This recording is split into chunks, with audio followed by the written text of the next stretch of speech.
आता पाहूयात दिवसभरातील मोठ्या टॉप 9 घडामोडी। ही अखेरची संधी वादग्रस्त विधानं आणि कृती खपवून घेणार नाही, मुख्यमंत्री फडणवीसांनी घेतला वादग्रस्त मंत्र्यांचा क्लास। कृषी मंत्री माणिकराव कोकाटेंचा राजीनामा नाही, सूत्रांची माहिती। कोकाटे ज्येष्ठ नेते, यावेळी समज द्या पण कारवाई नको, राष्ट्रवादीतील मंत्र्यांचं मत। माणिकराव कोकाटेंचा राजीनामा झालाच पाहिजे, अजितदादांनी तंबी दिल्यानंतरही कोकाटेंकडून सुप्रिया सुळेंची मागणी। संसदेच्या प्रवेशद्वाराजवळ तटकरे अमित शहांना भेटले, तटकरेंनी अमित शहांसोबत नेमका कोणत्या विषयावर संवाद साधला याची चर्चा सुरू।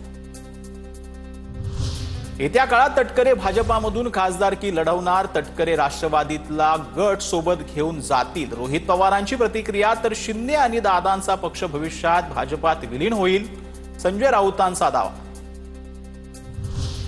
पतीसाठी रोहिणी खडसे वकिली कोट घालून कोर्टात हजर, प्रकरण न्यायप्रविष्ट, योग्य वेळी बोलेन, रोहिणी खडसेंची प्रतिक्रिया। युक्तिवाद संपला, लवकरच निर्णय।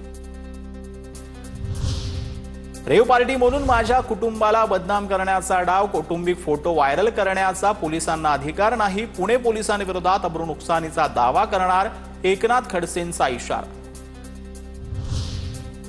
पोलिसांची कारवाई पारदर्शक, कुठलेही फोटो व्हिडिओ पोलिसांनी दिले नाहीत, प्रांजल खेवलकर खडसेंचे जावाई असल्याचं तपासात समजलं, आयुक्त अमितेश कुमार यांचं स्पष्टीकरण।